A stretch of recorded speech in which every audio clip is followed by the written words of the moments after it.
Olá, alunos do curso de licenciatura em Química EAD. Sejam muito bem-vindos a mais uma videoaula da disciplina de Química Aplicada. Na videoaula de hoje, nós encerraremos nosso curso falando sobre a indústria farmacêutica, que corresponde ao módulo 2 do nosso livro-texto. O uso de drogas para aliviar dores e evitar a morte já era uma prática comum nas culturas primitivas.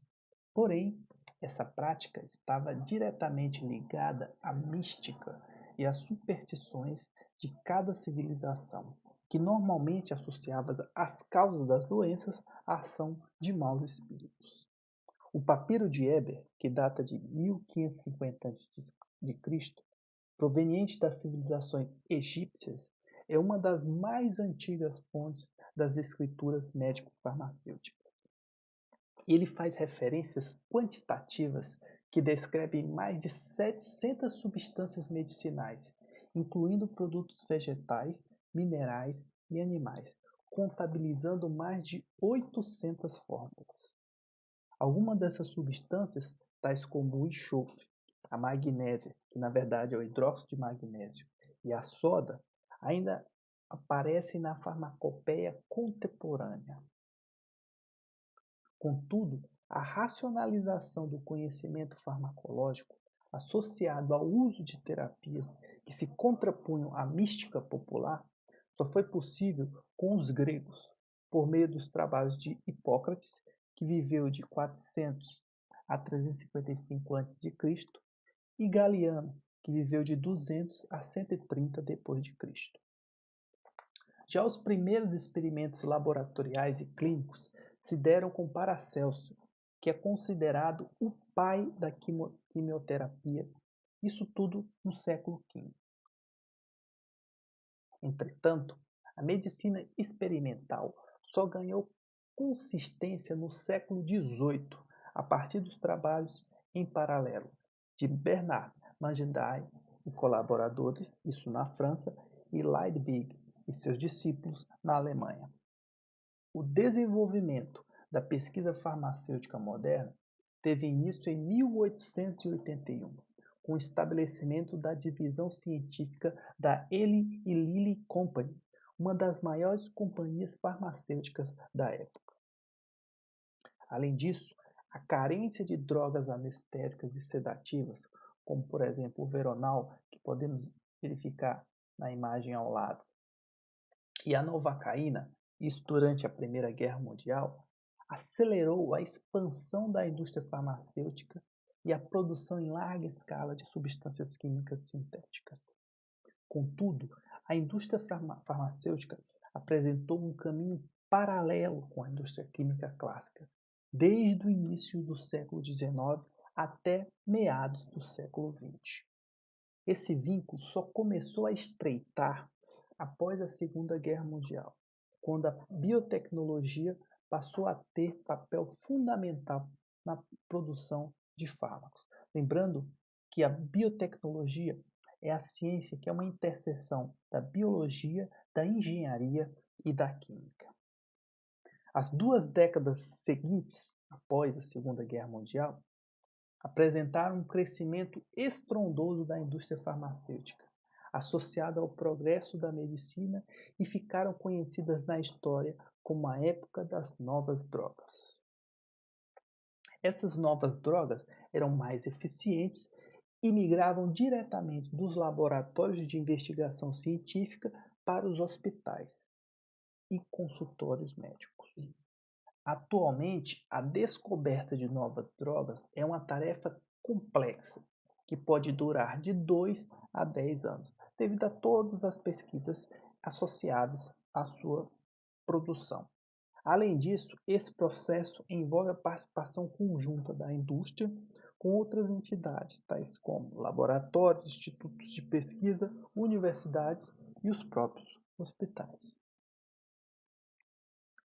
Na grande maioria dos países desenvolvidos e em desenvolvimento, os produtos farmacêuticos chegam ao público em conformidade com as leis vigentes daquele local, nas esferas federais e estaduais.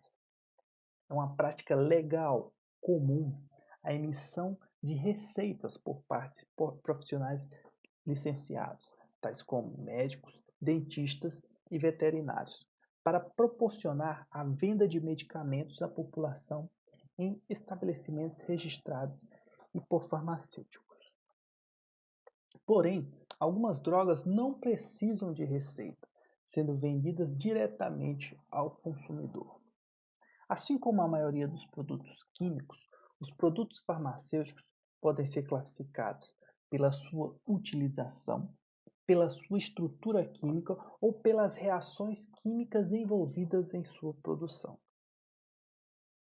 Deste modo, nós temos, com relação à classificação dos produtos farmacêuticos, os produtos farmacêuticos vendidos sob prescrição médica, e aí como exemplo nós temos o Valium, o Librium e o Premarin. Nós temos também os produtos que são classificados quanto ao uso terapêutico, podendo ser tranquilizantes, anestésicos, antibióticos, anticoncepcionais, antihistamínicos, barbitúricos, sedativos, diuréticos e hormônios.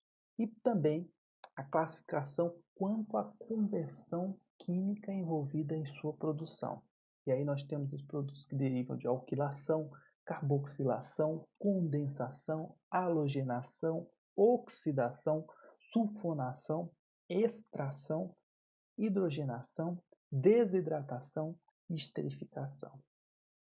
Com certeza, nos focaremos nesta última classificação, já que estamos num curso de Química e é do nosso maior interesse entender quais reações químicas estão envolvidas na produção destes fármacos. Dentre as indústrias de processo químico, a indústria farmacêutica é a que apresenta a maior diversidade de etapas e estágios envolvidos em seus processos de produção. Tal diversidade se deve à complexidade apresentada pela estrutura química de alguns medicamentos, que por sua vez está diretamente relacionada com a complexidade ainda maior apresentada pelas doenças e deficiências que ele se propõe a curar. A complexidade dos processos de fabricação dos fármacos também dificulta a definição de qual etapa de conversão química deve ser usada na classificação para classificar a síntese de uma substância química. Além disso, a infinidade de drogas presentes no mercado inviabiliza uma descrição completa de cada produto ou processo produtivo. Deste modo, apresentaremos apenas as principais conversões químicas envolvidas na produção de algumas drogas fabricadas pela indústria farmacêutica, com destaque para as que apresentam maior valor agregado, maior volume de produção e melhor processo produtivo. Nós iniciaremos então com o processo de conversão química de alquilação. A alquilação que é definida como um processo de introdução de grupos alquil, que são grupos formados por carbono e hidrogênio, ou grupos aril, que são grupos formados por compostos aromáticos, por reações de substituição ou adição em compostos orgânicos. São considerados 3 tipos de processos segundo a forma de ligação que se efetua. Nós temos a alquilação, que é a substituição de hidrogênio em um grupo de álcoois ou fenóis. A N-alquilação, que é uma substituição de um hidrogênio ligado a um átomo de nitrogênio. E a C-alquilação, que é a substituição de um hidrogênio em hidrocarbonetos. Dentre os processos de alquilação, podemos destacar a síntese do barbital. O barbital é um ácido dietilbarbitúrico da classe terapêutica dos sedativos hipnóticos, vendidos com o nome comercial de Veronal, aquele que nós apresentamos alguns slides atrás, que é um dos mais antigos barbituratos de ação demorada. Como é que é feita então a síntese do Veronal ou do barbital? Nós iniciamos com o ácido cloracético, que reage com hidróxido de sódio para dar origem a um composto formado por um cloroacetato de sódio. Em seguida, nós substituímos esse cloro por um cianeto pela reação com cianeto de sódio fervendo para formar o cianeto acetato de sódio, que então reage com o etanol na presença de ácido sulfúrico e em benzeno para dar origem ao malonato de dietila mais o sulfato de amônio e sódio. Em seguida, nós temos uma reação com acetato de sódio para dar origem ao sódio malonato de etila mais 100% de etanol, reagindo então com o cloroetanol a 6,8 atm para dar origem ao etilmalonato de dietila. E reagimos novamente com o acetato de sódio e com o acetato de cloro para formar com cloroetanol a 6,8 atm para formar então o dietilmalonato de dietila. Na última etapa nós temos então uma reação com ureia e acetato de sódio para dar origem por fim aí ao meu barbital. Na sequência, nós temos como reação de conversão química de interesse a carboxilação, que é definida como um processo de introdução de grupamentos carboxilas, que é o grupamento COOH, ou reações com dióxido de carbono em compostos orgânicos. É bastante empregada na produção do ácido salicílico e seus derivados, tais como a aspirina ou salicilato de metila. Sua síntese se dá por uma reação de carboxilação muito conhecida, a reação de Kolb-Schmitt, que nós apresentaremos agora. Partimos então do ácido carbólico ou fenol, que reage com hidróxido de sódio para formar o fenolato de sódio mais água. Em seguida, ocorre a reação com o CO2 em uma atmosfera de 100 atm e 125 graus Celsius, dando origem ao fenilcarbonato de sódio mais o fenol, restabelecendo aqui o meu fenol.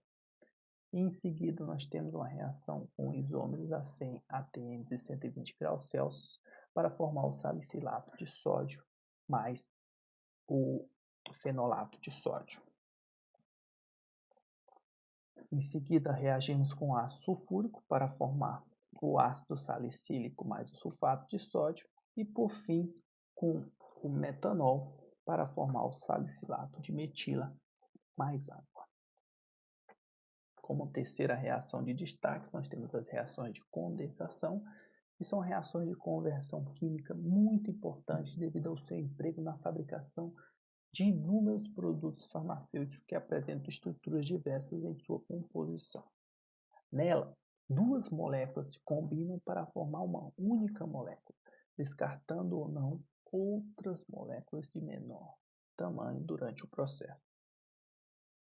Destaque especial é dado à fenolftaleína, um composto amplamente usado como purgativo e que também é bastante conhecido na química analítica, mais precisamente na análise volumétrica, onde é empregado como indicador do ponto final da titulação ácido-base. A reação para a obtenção da fenolftaleína parte então do fenol fundido, duas moléculas de fenol fundido, mais o anidrido fitálico resfriado, que na presença do ácido sulfúrico de 10 a 12 horas e a 120 graus Celsius, dá origem então à fenolftaleína, liberando água na presença de ácido sulfúrico. O produto da reação de condensação é adicionado ainda aquecido em água fervente e posteriormente fervido. Em seguida, o condensado é dissolvido em soda cáustica quente, diluída e precipitado como ácido acético. Por fim, ele é purificado por cristalização a partir de um álcool e filtrado com carvão ativado. A quarta reação de interesse é a desidratação, que é um tipo especial de condensação em que durante a combinação de duas moléculas se descarta uma ou mais moléculas de água. Para exemplificá-la, apresentaremos a síntese do éter, um composto normalmente usado como solvente e, quando purificado, também pode ser usado na farmacopeia como anestésico. O processo de fabricação do éter é bastante simples e se baseia na ação desidratante do ácido sulfúrico. Partimos então do etano, reagindo com ácido sulfúrico a 95 graus Celsius, e vai dar origem a dois compostos à base de enxofre. Esses compostos então perdem água pela reação com ácido sulfúrico, dando origem ao etanol e o éter, liberando aqui ácido sulfúrico na presença de água. Em quinta posição, nós temos aqui a reação de esterificação, mais precisamente a reação de acetilação.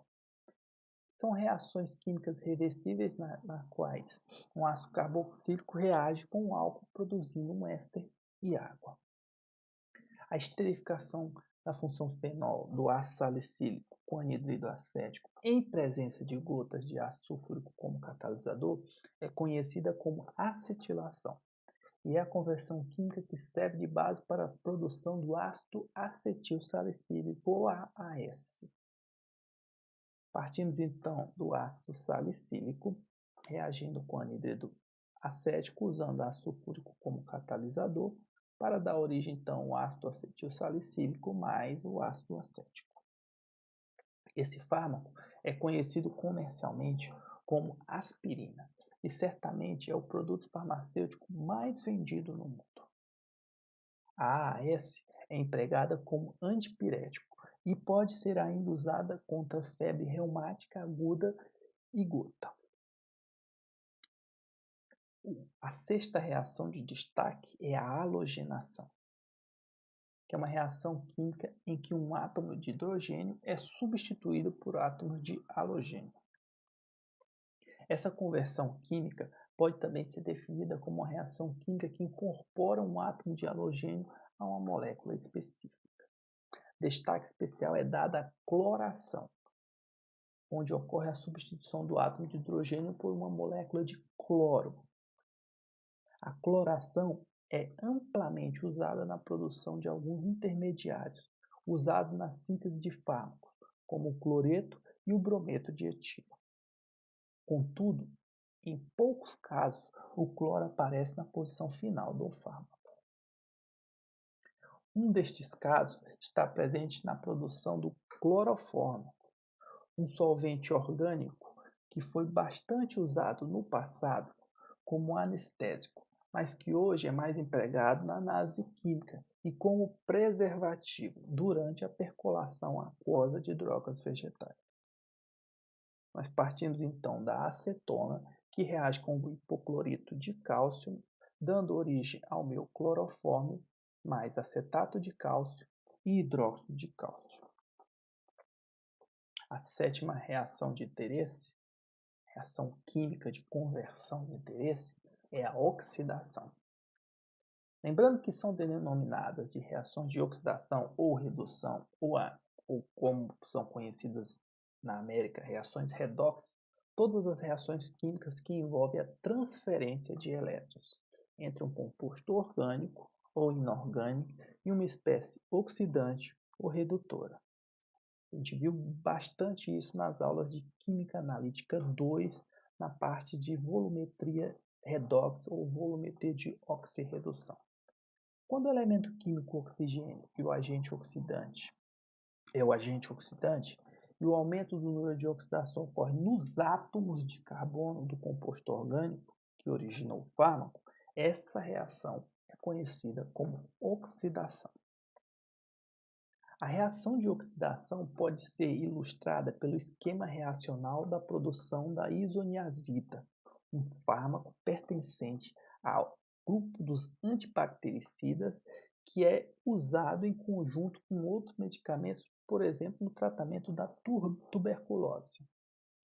Partimos então do metilpiridina, que é essa molécula aqui, ela vai sofrer uma reação de oxidação e vai ocorrer a inserção de uma dupla OH e um OH nesse carbono, dando origem ao ácido isonicotínico, que vai reagir com a hidrazina na sequência para, por fim, dar origem, que essa hidrazina vai ser substituída nesse carbono para dar origem, no final, à minha isoniazida. A oitava reação de interesse, conversão química de interesse, é a sulfonação, que é uma conversão química empregada na produção de diversos sulfonamidas, tais como a sulfanilamida, a sulfadiazina, a sulfsuccidina, a sulfaguanidina e a sulfadiazol. Dentre essas, a sulfadiazina, é a única sulfonamida que apresenta uso terapêutico com ação sistêmica e antibactericida. Ela é obtida pela reação de sulfonação e condensação. Basicamente, nós temos então a acetinilina, que é essa molécula que reage com o ácido clorosulfônico em excesso para dar origem ao sulfonicloreto de para-acetamidobenzena e também o 2-amino-1,3-diazida. Em seguida, nós temos uma reação com um álcool para dar origem à acetilsulfodiazina. E, por fim, ocorre a fervura desse composto na presença de ácido clorídrico 15% para dar origem, então, à minha sulfadiazina. Por fim, nós temos a reação de fermentação. E como foi mencionado no início da aula, após a Segunda Guerra, a biotecnologia passou a ter papel fundamental na produção de fármacos. Lembrando que a biotecnologia é uma interseção da biologia, da engenharia e da química. Assim, a indústria farmacêutica passou a empregar os processos biológicos dos vegetais e ou animais, especialmente dos micro-organismos, na produção de medicamentos. Esses micro-organismos podem crescer em condições controladas para produzir diversas substâncias químicas fundamentais e muitas vezes complexas, tais como antibióticos, vitaminas, hormônios, esteroides e, por fim, produtos biológicos, tais como vírus, soroterapêuticos, toxinas e antitoxinas. Como atividade online, essa nossa última videoaula, nós temos a questão 1, da página 142, que deve ser entregue impreterivelmente até as 23 horas e 55 minutos do dia 3 de julho de 2018. E como postagem de atividade nível 3, nós temos o questionário Construindo e Fixando Conhecimento, que corresponde às questões 1 a 3 da página 143 do nosso livro-texto, que devem ser entregues impreterivelmente até as 23 horas e 55 minutos do dia 3 de julho de 2018. Desejo então a todos uma ótima semana e espero que vocês tenham aproveitado ao máximo essas videoaulas. Nos vemos então nas nossas atividades e na nossa prova. Não esqueçam também de postar suas dúvidas e comentários nos nossos fóruns. Até a próxima!